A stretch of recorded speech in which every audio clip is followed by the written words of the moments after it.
Sejam bem-vindos a mais uma temporada, a quarta do Investidor Inteligente. Este é um projeto com a equipa da Casa de Investimentos, onde olhamos para algumas empresas globais que são negócios excepcionais e que devem fazer parte de uma estratégia de investimento consistente que, a médio e longo prazo, possa garantir boas rentabilidades. Como sempre, damos o pontapé de saída de cada temporada com a Emília Vieira, CEO da Casa de Investimentos, que nos fala dos pilares fundamentais na análise de uma empresa. Desta vez falamos do potencial, ou, se quisermos, das chamadas avenidas de crescimento. Bem-vinda, Emília, mais uma vez. Olá, Paulo, viva. Vamos a isto, então. Este é um dos três pilares essenciais, isto a par das vantagens competitivas sustentáveis e também da equipa de gestão. E, basicamente, sem crescimento não há bom investimento. Sem crescimento, o que não cresce morre, como costumamos dizer. Claro. Um negócio, para ser um negócio excepcional, como já temos vindo a dizer, é necessário que tenha grandes vantagens competitivas, que seja bem gerido por gente capaz e que comunique de forma transparente com os acionistas e gostamos, obviamente, que tenha capacidade de crescer. Desde logo, porquê? Porque vamos tendo uma base maior sobre a qual criamos valor. Este é verdadeiramente, adiciona aqui a máquina de criação de riqueza a longo prazo. Portanto, o que para nós é relevante é exatamente o papel do crescimento na criação de valor. E para que as pessoas entendam, se nós compararmos uma empresa, a empresa A que cresce a 10% ao ano ou uma empresa B que cresce a 2% ao ano, admitindo que têm as duas as mesmas rentabilidades, uma empresa que cresce a 10% ao ano consegue, passado 20 anos, valer mais de 4 vezes uma empresa que cresce a 2%. Portanto, é extremamente relevante. Se uma empresa é altamente geradora de free cash flow e o consegue reinvestir, ao invés de o distribuir aos acionistas, que vai ser tributado, e, portanto, o acionista vai receber uma componente logo menor, se eu investir e o conseguir reinvestir com as mesmas taxas de rentabilidade, cria a verdadeira máquina de criação de riqueza a longo prazo. Claro. E são estas as que nós gostamos de ver. Até porque aqui estamos a falar de taxas de crescimento compostas, isto é, de crescimento sobre crescimento. Obviamente, crescimento sobre crescimento. Portanto, nós vamos crescendo sobre uma base cada vez maior. E por isso é que é tão relevante. Claro, mas... Obviamente que nem todo crescimento é igual. Exatamente, é isso. Há crescimento e crescimento. E há um que é mais sustentado que o outro, talvez? Exatamente, porque se tivermos uma empresa com grande capacidade de crescimento, mas que não é muito rentável e precisa de se financiar para esse crescimento, normalmente não acrescenta valor. Pode até destruí-lo, porque obviamente a empresa... Para que o crescimento adicione valor, uma empresa tem que conseguir rentabilidades acima daquilo que é o seu custo de capital. E, portanto, isto é extremamente relevante. Uma empresa que não consegue crescer acima do seu custo de capital, se crescer muito, destrói valor, porque vai ter que se financiar para crescer e não tem rentabilidade nesse crescimento. Isto é, a rentabilidade que tira não dá para pagar o custo, o juro, se quisermos, o custo de financiamento. O juro e, obviamente, compensar devidamente os acionistas, claro. Por isso. Claro, muito bem. Que tendências é que há aqui, de facto, se olharmos para trás, para a história, que tendências antigas é que temos de crescimento? O que nós gostamos de ver negócios que têm ventos pelas costas e, desde logo, há tendências macro a nível mundial que são extremamente poderosas. E podemos falar aqui num conjunto delas e no seu subconjunto. Quando olhamos, por exemplo, a nível demográfico, nós temos três tendências incríveis. O aumento da população a nível mundial, temos depois o aumento da classe média, temos cada vez mais gente a sair da pobreza e a chegar à classe média, e se nos lembrarmos, em 1990, a diferença do PIB dos países desenvolvidos e dos países em vias de desenvolvimento era de 16 vezes. Hoje esse gap tem-se vindo a reduzir e é de 7. Portanto, nós temos, de facto, aqui, gostamos sempre de deixar que o mundo está pior, mas há muitos dados que justificam que o mundo tem melhorado. Saíram largas centenas de milhões de pessoas da pobreza nas últimas décadas. Da pobreza. E o que se espera é que até 2030 mais 1,3 bilhões de pessoas cheguem à classe média. A segunda ou a terceira componente, que é extremamente importante, é o envelhecimento da população. E isto significa que nós, nos próximos 30 anos, vamos duplicar o número de pessoas com mais de 65 anos. É expectável que em 2050 tenhamos cerca de 1,5 bilhões de pessoas com mais de 65 anos. Isto significa o quê? Estas pessoas vão precisar de cuidados de saúde e a OCDE tem dados que mostram que alguém com mais de 65 anos gasta 3,5 vezes mais do que a TI e, portanto, isto é muito relevante. Identificar negócios que beneficiam destas tendências demográficas é extraordinário, porque têm ventos pelas costas, têm capacidade de crescer no mercado que está em constante crescimento. Claro. E aqui, nestas áreas, nós temos tudo. Podemos estar a olhar para empresas como de bens de consumo, e aqui estamos a falar de uma LVMH, que tem cada vez pessoas mais ricas, estamos a falar de uma Unilever, ou do conjunto de empresas, bens de consumo, de uma forma clínica, geral. Farmacêutica, claro. Tempos livres. Estamos muito a falar na área da saúde. Na área da saúde, nós temos exemplos, nomeadamente na nossa carteira de investimentos, de empresas que têm vantagens competitivas tremendas nestas áreas. Então, por exemplo, a Medtronic, na área de equipamentos médicos.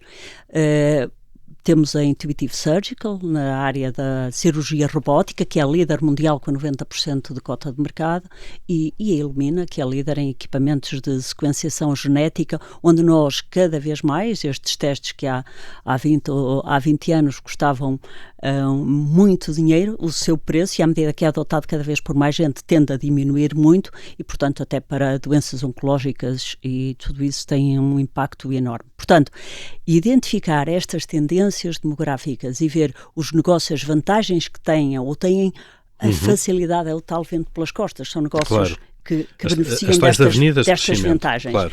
Depois, quando temos também a área ambiental, por exemplo, a preocupação ambiental. Na área ambiental, obviamente, esta é uma área que toda a gente fala, das energias renováveis, é uma necessidade e onde nós esperamos ver grandes investimentos, até sobretudo a nível governamental. Agora, quando nós olhamos para os últimos 5 anos do que são as empresas, hoje nós temos cerca de 15% do consumo elétrico, da produção elétrica mundial, vem de eólicas e de painéis solares. E espera-se que em 2050 seja cerca de metade, e esperemos mesmo que se caminhe para aí por todos os motivos, sobretudo para podermos continuar a viver na Terra. Exatamente. Mas, efetivamente, não são negócios muito rentáveis e os últimos 5 anos mostram que estes, primeiro, necessitam de grandes volumes de capital, e por isso somos extremamente exigentes em termos de capital, de financiamento. São negócios altamente regulados, muitas vezes, e como vimos até aqui, a atacar os negócios de os chamados lucros excessivos. Esquecemos que esta é uma área extremamente cíclica e o que nós vemos da análise dos últimos 5 anos é que estes negócios produziram retornos de capital na casa dos 3%. São rentabilidades muito baixas que normalmente destroem valor, a menos que subsidiados por governos, como tem acontecido, ou então destroem valor. E eu posso dar o exemplo de uma empresa que gosto imenso, uma empresa dinamarquesa, que é a Ørsted, que tem uma transparência incrível a comunicar com os acionistas, que tem uma gestão excepcional, que gosto de ver, inclusivamente tem a cotação da ação no site, a variar ao minuto, e por isso com uma transparência incrível e com todos, faz o cheque todos em todas as questões de governance, mas efetivamente não são negócios muito rentáveis, e a euforia que muitos investidores tiveram com isto, nomeadamente em 2020 com a pandemia, em que, por exemplo, este título que custou a 1.500 coroas dinamarquesas, está hoje a cerca de 620, por isso é, de facto, uma área extremamente importante, que tem ventos pelas costas, mas não tem rentabilidades. Por isso é que é muito importante, é que nem todo o crescimento é igual. Claro. Este é, de facto, um crescimento, mas onde, hoje, nós não encontramos rentabilidade. Não quer dizer que não venham a acontecer e que não hajam subsetores, nomeadamente setores que trabalhem para estas empresas, que possam ser rentáveis, mas efetivamente ao contrário daquilo que é normalmente a expectativa das pessoas e as perguntas que nos fazem sobre isto, ainda agora na nossa Assembleia Anual de Clientes, mas na prática a questão é que tudo importa, e importa sobretudo ver que é um negócio rentável que adiciona valor e que e que consegue e não apenas crescimento de faturação, produzir um free cash flow suficiente para reinvestir e não necessitar de muito capital alheio, porque obviamente hoje o dinheiro começa a ter preço, e bem, porque nós vivemos uma conjuntura nos últimos 14 anos em que o dinheiro não tinha preço. Portanto, também aqui há uma coisa muito importante, porque obviamente muitos negócios vão perder muito rentabilidade devido ao aumento do custo do dinheiro. Isso tem a ver com a qualidade do crescimento. Nós até aqui estivemos a falar de tendências externas, macro, se quisermos, de contexto, que permitem de facto crescimento às empresas, mas também há algumas que sabem criar as suas próprias condições de crescimento. Há algumas que sabem, mas às tantas, antes de ir aí, Paulo, eu falava só aqui na questão,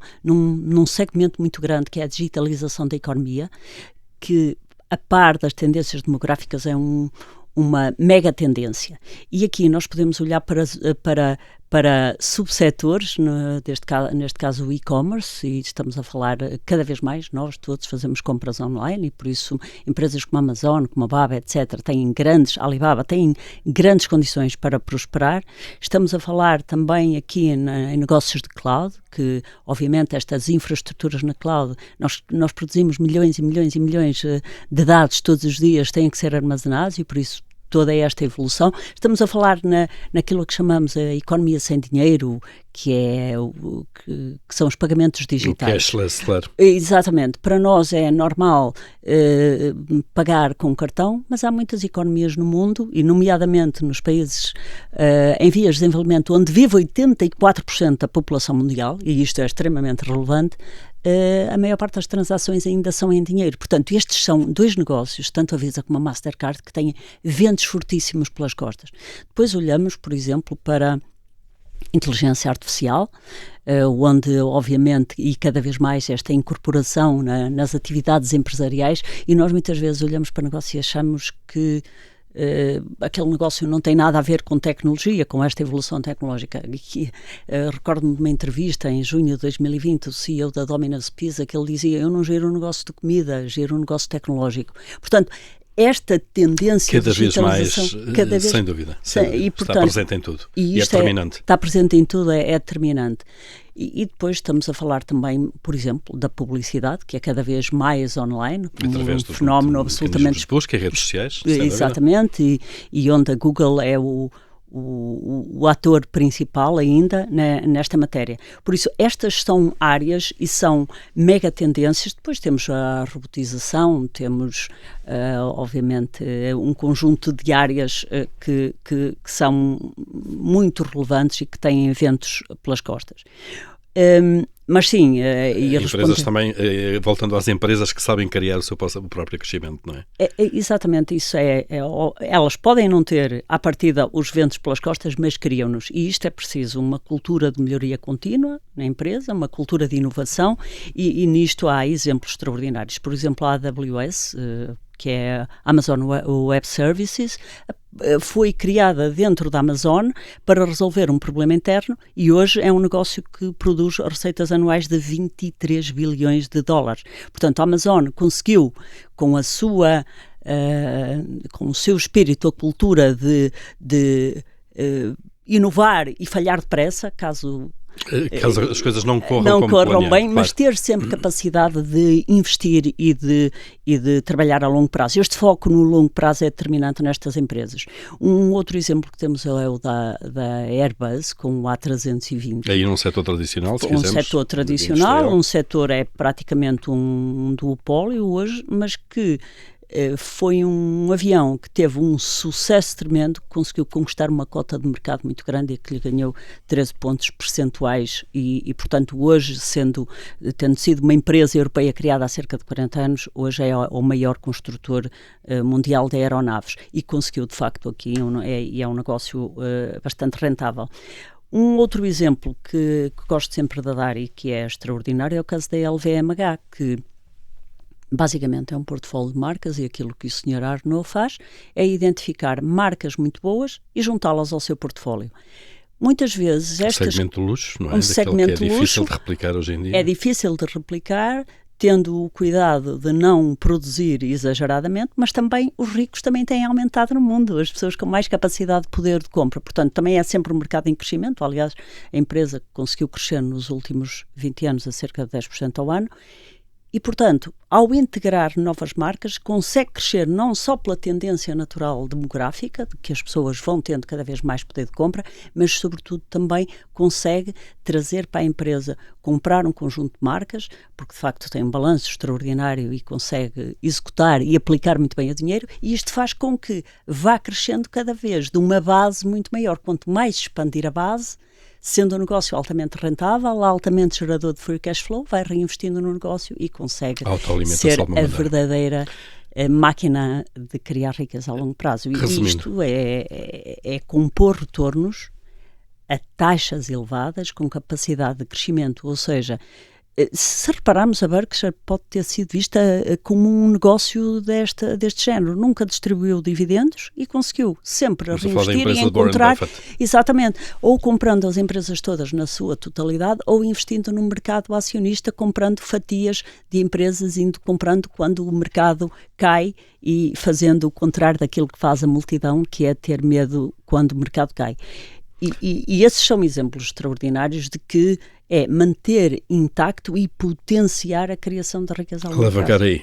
Resumindo, Emília, em 2 frases, um negócio sem crescimento não cria valor para o acionista. O negócio sem avenidas de crescimento cria muito menos valor para o acionista, e por isso, quando muitas vezes as pessoas comparam 2 empresas e avaliam de uma forma superficial por aquilo que é o PER, o chamado Price Earnings Ratio, o rácio entre os lucros que a empresa gera e o preço a que está a cotar, estão muitas vezes a comparar coisas que não têm comparação nenhuma, porque uma empresa sem crescimento ou que cresce a 1 ou 2% não pode ser comparada com uma empresa que consegue crescer a 10 ou 15% ao ano. E temos exemplos extraordinários, e onde é mais fácil encontrar características destes negócios é exatamente em negócios de tecnologia, nomeadamente na área da saúde, alguns exemplos do que dei, é em negócios de luxo, como é este LVMH, é em negócios, sobretudo, ligados ao software, como o caso da Microsoft, como o caso da Amazon, como o caso da Google, Salesforce, etc.